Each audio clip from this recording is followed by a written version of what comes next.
Assalamualaikum warahmatullahi wabarakatuh. Perkenalkan, nama saya Siti Nurhaliza Damir. Saya dari jurusan Ilmu Komunikasi angkatan 2017, Fakultas Ilmu Sosial dan Ilmu Politik Universitas Haloleo. Oke, teman-teman, di sini saya akan menceritakan sedikit tentang kuliah di jurusan Ilmu Komunikasi. Mungkin dari kalian, apalagi kalian yang anak-anak kelas 12 yang pusing mau masuk di dunia perkuliahan, mengambil jurusan apa. Dan bagi kalian juga yang memiliki hobi dengan fotografi, video, dan hobi berbicara, ayo masuk di jurusan komunikasi.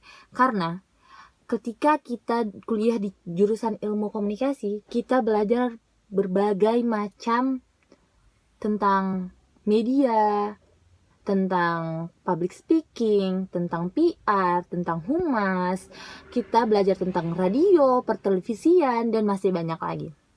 Nah, di komunikasi mungkin kalian berpikir kita cuma sekedar belajar bagaimana caranya kita menyampaikan informasi baik dan benar dan bisa diterima oleh orang.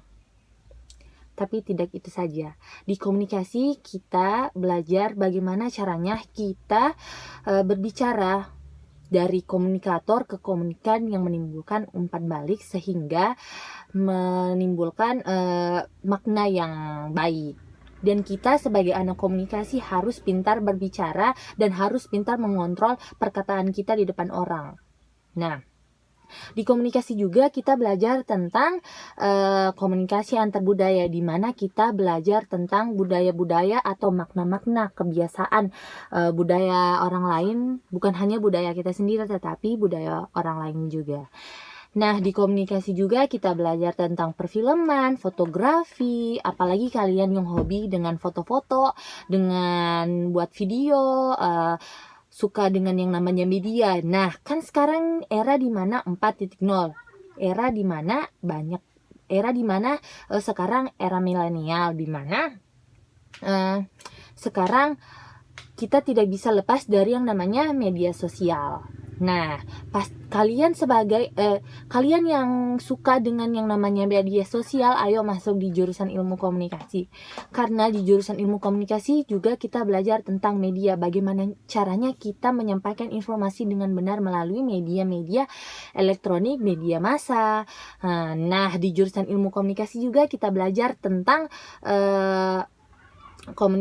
tentang penyiaran televisi dan penyiaran radio, di mana kita belajar tentang cara membawa acara, membawa berita, membawakan acara di radio, di mana kita belajar semua itu. Nah, jadi bagi kalian yang ingin masuk di komunikasi dan memiliki kemampuan, daripada kemampuan kalian tidak diasah, ayo masuk aja di komunikasi, pasti kemampuan kalian akan diasah dengan baik. Nah, saya juga dulu awalnya tidak tertarik dengan yang namanya jurusan ilmu komunikasi. Tetapi saya berpikir, itu jurusan komunikasi itu apa sih? Jadi saya cari tahu di internet dan di kebetulan sepupu saya dulu alumni dari jurusan ilmu komunikasi. Saya menanyakan, jurusan komunikasi itu apa? Dia bilang kita belajar tentang public speaking. Nah, saya kan itu hobinya dulu suka berbicara. Dia juga bilang tentang media. Nah, saya juga dulu cita-citanya jadi artis. Nah, dari situ saya bernekat untuk ambil jurusan komunikasi. Dan alhamdulillah, ketika saya masuk di jurusan komunikasi ini, saya sangat tidak menyesal masuk jurusan ini. Karena jurusan ini sudah termasuk hobi saya sendiri. Yang awalnya saya suka dengan yang namanya foto, video, tapi malu untuk mengungkapkannya. Sekarang dengan saya kuliah di jurusan ilmu komunikasi ini, saya dengan pede berbicara di depan kamera, depan banyak orang. Itulah fungsinya kita kuliah di jurusan ilmu komunikasi, membuat kita berani maju di depan, berbicara di depan banyak orang. Nah, jadi bagi kalian yang memiliki bakat, ayo gabung saja di jurusan ilmu komunikasi. Pasti kalian tidak akan menyesal. Saya juga tidak ada sama sekali merasa menyesalnya. Nah, jadi mungkin itu saja yang bisa saya sampaikan tentang kuliah di jurusan ilmu komunikasi. Jurusan ilmu komunikasi itu banyak sekali yang kita pelajari, bukan sekedar informasi semata. Oke? Mungkin itu saja yang bisa saya sampaikan. Bye-bye. Selamat siang.